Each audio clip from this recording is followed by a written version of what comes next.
Marelli, a software and network engineer, also an excellent friend of ours, very well known by you.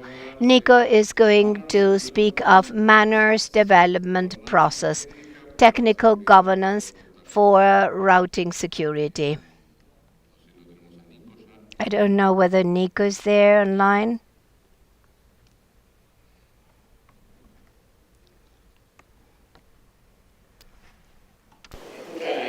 Sí.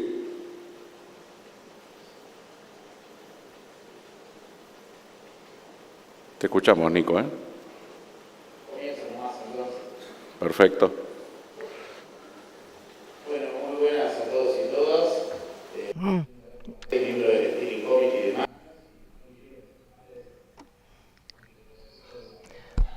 MANRS.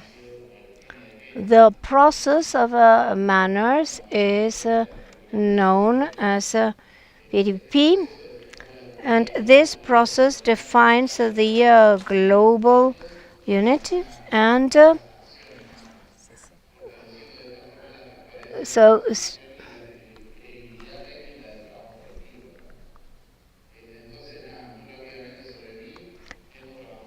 I've been working on routing security. You see it there in the presentation. There are things about quantic security. I also participated in other national instances with the IFCC and also with Internet governance and DSSEC, where I work with one of the local chapters. And I can speak from the experience in multiple dimensions. And I have worked in more technical issues. I'm sorry, the noise is terrible.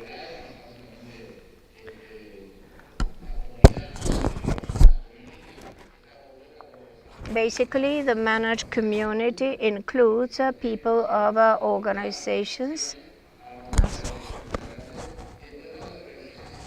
And there I'm showing, well, there you can see the MANRS community that is composed of the so-called participants, that are the organizations that meet the technical requirements and that are audited. We're going to talk about that. And then we have the organizations and the individuals that support MANRS, such as technical people, representatives of civil society, and very often people responsible for public policy. So the community is absolutely open.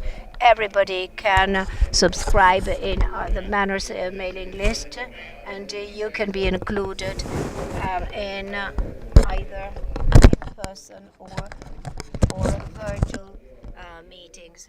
So, well, very quickly, the MANRS steering committee represents the participants and oversees the work and makes sure that all decisions are made with transparency and consensus. The call is open to be part of the steering committee until October 17th. It opened in September, but anybody in the community may be nominated or self-nominated. It's the participants that elect the steering committee. This is the interesting part. The process of development of MANRS.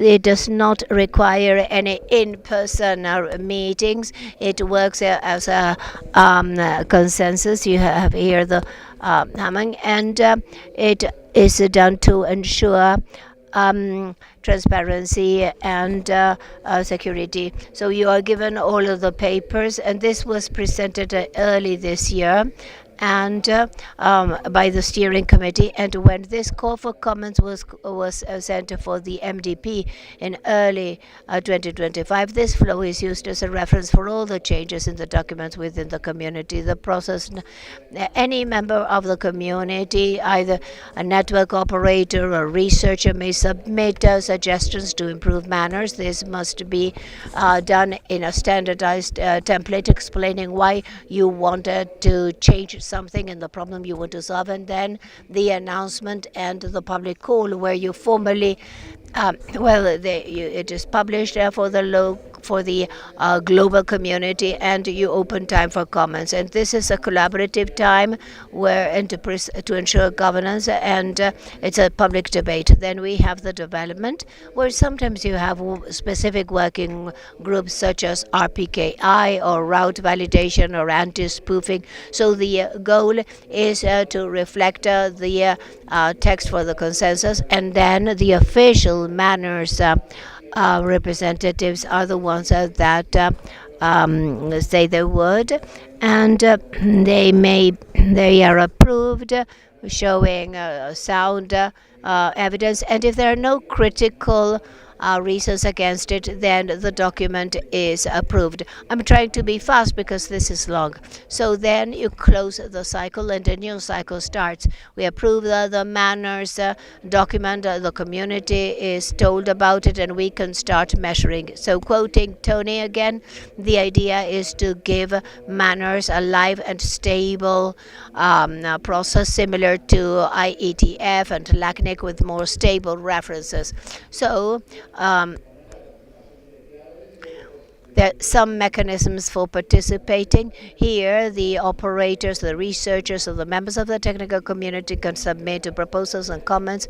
The drafts of the documents get published before being adopted, ensuring that nobody stays out of the process.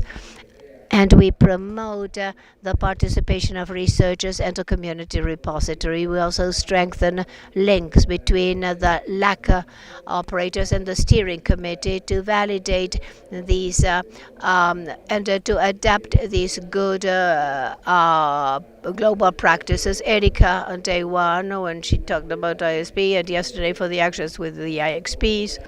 And finally, almost in closing, the request for proposals for the MDP. Here you have the submission form. It's very similar to the ones you're already familiar with, and some implications. Well, as a matter of fact, there are only two proposals.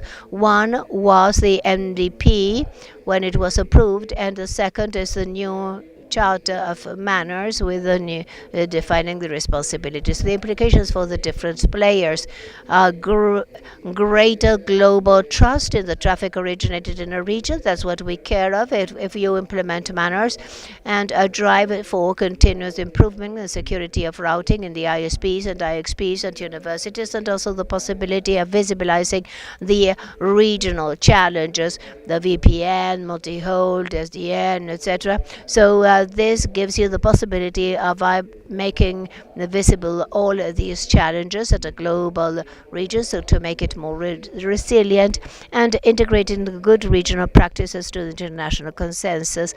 And so there that is an image of the MANRS Observatory. We reached almost 60% of the ROAS valid in RPKI. We are a bit delayed, but still it is growing. It's about 9% at a global level.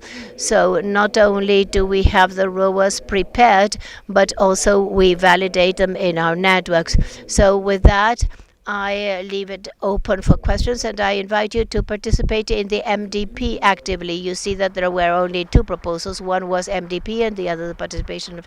It's here you have. Any questions from the floor? Any online questions?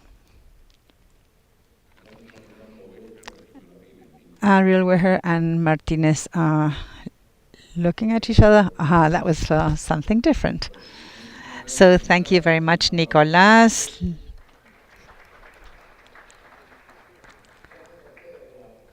Thank you. There are many people here in the room, considering that it's Friday afternoon.